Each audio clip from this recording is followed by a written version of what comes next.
Good afternoon and welcome back to Tactics Board. Today we're previewing Norwich City's trip to face Swansea in the Championship, and it's going to be an interesting one.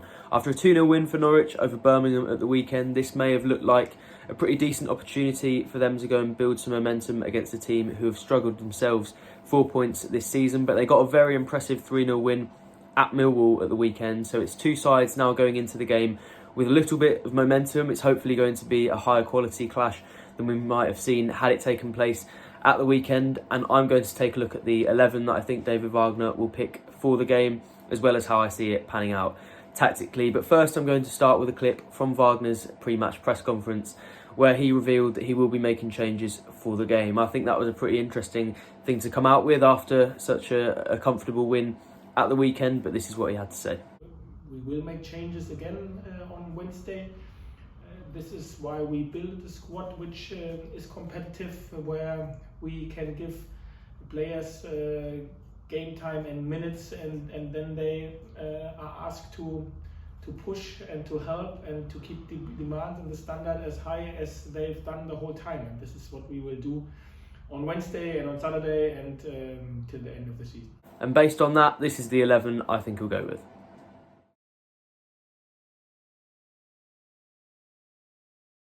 So I've gone for Angus Gunn in goal, Jack Stacey at right back, Shane Duffy and Ben Gibson at centre back, Dimitris Yannoulis at left back, Gabriel Sara and Kenny McLean in midfield, with Jonathan Rowe on the right, Przemysław Poeta on the left, and Yujo Hwang just behind Adamida up front. And you'll notice I've only gone for the one change, and I'll get on to discussing that, but I want to start at the back with Angus Gunn, who I think has taken himself right back up to where he was after a very impressive performance against Birmingham. He was comfortable on the ball, useful in possession, and then he pulled off a fantastic save from Jay Stansfield when it was required. So although there was a little bit of doubt around him after George Long's impressive performance against Fulham and his own poor performance against Plymouth, I think he's back to where he was before, and he's probably feeling a bit more comfortable and secure in that goalkeeper position after a very strong performance and a clean sheet against Birmingham. The same will be true of Jack Stacey, who I think was coming under increasing pressure from Kellen Fisher. He had played a few games quite poorly in a row, apart from that, obviously, that 1-0 win over Stoke where he scored the winning goal. But I think he was back to his best again against Birmingham. Him and Christian Fastnacht on the right forged that clever partnership that they have a number of times so far this season and looked pretty good. Although Fastnacht was asked to go in a sort of central position at times, so it was a slightly different role for Stacey, but I think that even gave him a little bit more space on the outside and a little bit more time to produce crosses and to be a threat for Norwich, and that was what he turned out to be. So another solid performance from him. I think he's warded off that danger similarly to Gunn, and I expect to see him on the right. Shane Duffy and Ben Gibson with big statement performances after such a shocker against Plymouth. They were really, really good for me against Birmingham, and I think although Danny Bart is knocking on the door, he asked to play 75 minutes for the he asked to play 90 minutes for the under-21s. He played 75 minutes for them in their 2-1 win over West Brom, but I think it just comes slightly too soon for him, especially after such impressive performances from his competition. And I thought Dimi Yannoulis was the best player on the pitch in that Birmingham win. Almost everything he did came off. He almost scored his first Norwich goal when he lobbed the ball over John Ruddy.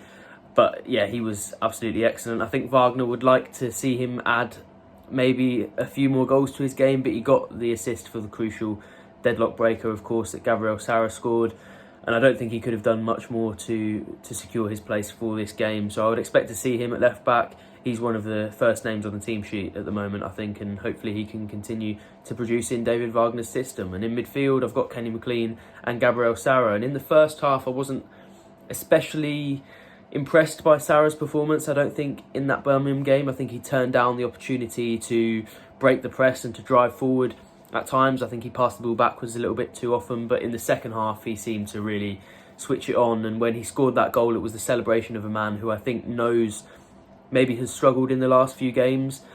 And I think it was hopefully a big moment for his season and for Norwich City's season, because when he reaches those levels, he can be such an impressive player and such a key player for Norwich in this team. And given he's kept his place throughout all those poor performances, you can see how much faith there is in him and how important he is to that team and to David Wagner's setup. So no doubt in my mind whatsoever that he'll be on the pitch in Wales, as will Kenny McLean, who has been one of the most reliable performers since David Wagner arrived at the club, and even before that, to be fair to him. Tactically, he suits the setup perfectly, and he was very good, albeit quietly, I think, against Birmingham. Didn't receive much plaudits, but I actually thought he did, and got through a number of really important functions and did some really good work against Birmingham. So I expect to see that solid midfield axis back in place, although it didn't look great against Plymouth. Again, that was another statement performance from them, and hopefully that damaging loss has given them the ability to almost realise how easily things can slip if you don't retain your focus as much as you can, and hopefully they can sustain that level tomorrow night. And then on the left, I have gone for Przemysław Borcheta, who I don't think was utilised in the best way in the first half. Of course, Wagner has proved before that he can set up a team that really allows the pole to thrive, but he wasn't very involved in the first half, didn't really get to take on his marker too much, because that's what he's been so good at doing under Wagner. They've managed to isolate him one-on-one with defenders,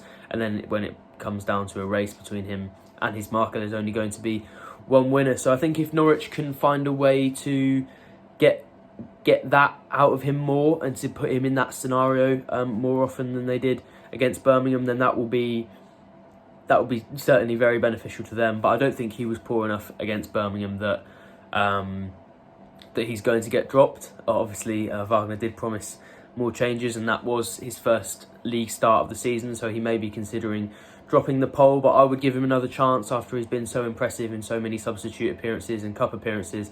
I think he's earned another chance after what wasn't a particularly bad performance against Birmingham. But on the right is where I expect Wagner to make that change. Jonathan Rowe, along with Christian Fastnacht, was in a sort of hybrid winger number 10 role while Wagner sort of searched for the solution to that striking problem with obviously Ashley Barnes and Josh Sargent out. But Rowe looked much more comfortable in the second half when those substitutions were made, when he was placed on the right, and that was actually how his goal came about. Stacey won the ball really high up very cleverly, and then Rowe drove forward, cut inside, and to be fair to Stacey, he's made that run outside and it's taken a defender away a couple of times for John Rowe to score this season, and it was almost a closer range carbon copy of his fine goal against Hull in the first game of the season. Just cut inside and finished very well with his left foot, and I think that was the time when Norwich looked best in that Birmingham game. It was Hwang who actually got the assist with that, and that's why I've got him behind the striker. I think Christian Fastnacht is somebody who Wagner has a lot of faith in and who has put in a lot of impressive performances. But he has just gone off the boil slightly in the last few games. Of course, gave away that very silly penalty against Leicester, had an absolute shocker in that one. Was quite absent against Plymouth, and then I thought, although he didn't do things that wrong, again was quite absent, and we didn't see much of him in that Birmingham win. So I wouldn't be surprised if he's dropped, with Jonathan Rowe moving out to the right and Hwang put behind Adamida in the strike force, and that speaks to how good his performance was against Birmingham, because I think after the Plymouth game a lot of people were writing him off, even though it was only his first start for Norwich. He did look quite poor, he struggled for involvement, the ball bounced off him at times and he struggled to really hold it up. But I think in that Birmingham game we saw somebody who's really getting up to the speed of English football, who's understanding Wagner's system and who can contribute to this Norwich side. So while Norwich search for people who can more comfortably play in that striker role, I think the two players in their squad who are fit and have done it throughout their careers will be the ones that Wagner places his trust in at Swansea, although that's probably the one, I mean it's my one change, but it's the one position where I'm not totally sure and where I think Wagner has a decision to make really. But Adamida I think is almost guaranteed a start. He's turned things around really, really quickly, and I think those two goals against Plymouth really will have helped him.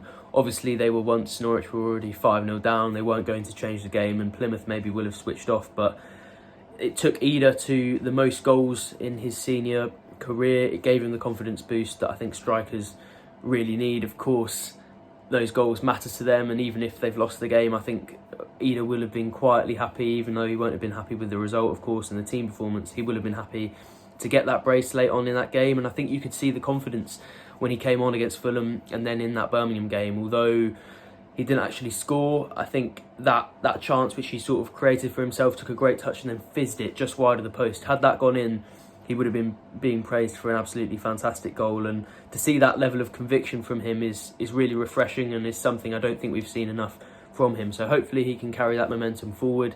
He hasn't really done it consistently over a run of games, but hopefully this is the chance that he needs, and I think he's definitely done enough to start against Swansea. But as far as the test that they'll provide, I think it's a little bit of a hybrid solution at the moment, because in Michael Duff they've got a manager who throughout his career has deployed more physical, more direct systems, but he's taken over a squad of players that was managed by Russell Martin, of course, formerly of the Norwich parish, and somebody who's well known for a possession-based style of football. A lot of his key players were technical midfielders and players who are good in possession. I think Matt Grimes is somebody who was the epitome of that for them under Russell Martin. He actually scored in that Millwall win at the weekend, and they have still got good players who are still very technically capable, but it's just about them really finding a style. So for Norwich, the problem is, I suppose, that they've got a few different elements that they'll have to wrestle with against Swansea. It's not a team that you can necessarily pin down their strengths and weaknesses as easily as maybe some of the other teams in the league. For example, Leicester, they are obviously a fantastic team, and that's why they beat Norwich, but I don't think the tactical setup would have been as difficult for David Wagner. I think he went into it knowing very much what they would try and do, whereas Swansea, I think, is still sort of finding themselves under Michael Duff, and that can provide an opportunity for Norwich, as we saw under Dean Smith when he was at Carrow Road and there wasn't really a defined style. But also in terms of opposition analysis, it provides Wagner and his team with a slightly different challenge. So it'll be interesting to see how Norwich try and tackle that one. Hopefully Norwich can go in and get another 3 points and build a little bit of momentum after a difficult period. But Wednesday night, the long trip to Swansea, it's going to be a difficult one. Fair play to anyone who's bought tickets and is making the long trip down to South Wales. We'll see you there, and we'll have coverage of the game across our channels, of course. My match report will be up on the final whistle. Connor's live blog is something to follow throughout the game if you want live updates. Paddy's Pointers, of course, will analyse everything that happens in the game. We'll speak to David Wagner after the game and a player. There's plenty of stuff, and I would direct you to pinken.com/subscribe. It's only $1.99 for your first 2 months of Pinken Plus, and then $2.99 thereafter, or $29.99 for the year. And we've got plenty of subscriber exclusive columnists, analysis and insight that you won't get otherwise. So I would recommend that. Give it a try and then let us know what you think. Otherwise, thank you for joining me on Tactics Board, and I'll see you here next time.